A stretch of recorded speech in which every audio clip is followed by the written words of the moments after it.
Kai Sotto inambahan ng import at tinangasan pa. Di naman nagpatinag ang ating pambato. Alpas versus Shiga Lakes. Unang puntos sa first quarter para dito kay Gibbs. Sa 6 minutes naman ng first quarter, ganda ng spacing ni Kai Sotto. Isang dunk ang ginawa niya dito. Sa depensa naman, sinarado na ni Kai Sotto ang ring ng kalaban. Todo yakap pa dito ang bantay ni Kai para lang mapigilan siya. Under 4 minutes, ganda ng depensa ni Kai, kabado ang kalaban. 3 minutes na nang nilabas si Kai. Lamang ng 5 dito ang Alpas. Segundo na lang ang natitira, ilang beses open si Kai. Yun nga lang, di nakikita ng kakampi niya. Nauwi pa tuloy sa turnover. End of first quarter, 18-21, lamang ang Alpas. Pagpasok ng second quarter, puntos agad para sa kabila. Binawi agad yan ni Kai sa free throw line. Yun nga lang, mintis ang dalawang tira. 8 minutes, drive ni LJ Peak. Tapikan ng bola, buti na lang mahaba si Kai at siya ang nakapasok. Nagkatulakan pa, medyo gigil na ang kalaban sa mga screen ni Kai. Sa 3 minutes ng second quarter, niyabangan pa si Kai ng kalaban. Bumawi naman agad si Kai ng isang alley-oop. Yun nga lang, naisa na naman si Kai sa 3 nang nagyabang sa kanya. Nakabawi naman si Kai sa free throw at isang dunk. 42-42, tabla ang laro.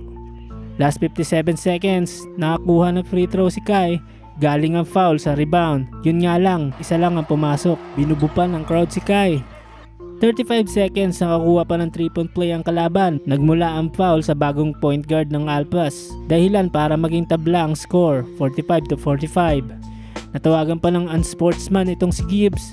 2 free throw plus ball possession para sa kalaban. Nagtapos ang first half sa score na 47-47. Tabla ang score.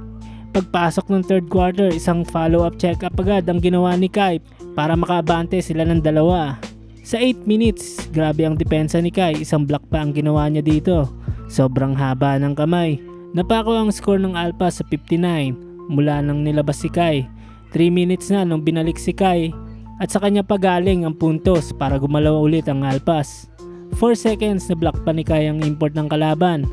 End of third quarter, 51-64, lamang ang Alpas.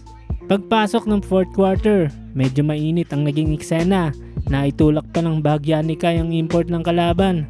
Nagkaroon pa ng ambahan ng dalawa. Di naman inatrasan ni Kai. Yun nga lang, unsportsman ang tinawag dito kay Kai. Pero tinawanan lang ni Kai ang tawag.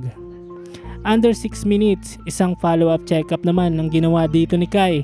Abante ng 14 points ang lamang ng Alpas. 6 minutes ng fourth quarter, inilabas si Kai at hindi na ibinalik dahil tambak na ang kalaban. Nagtapos ang laban sa score na 62-89. Panalo ang Alpas.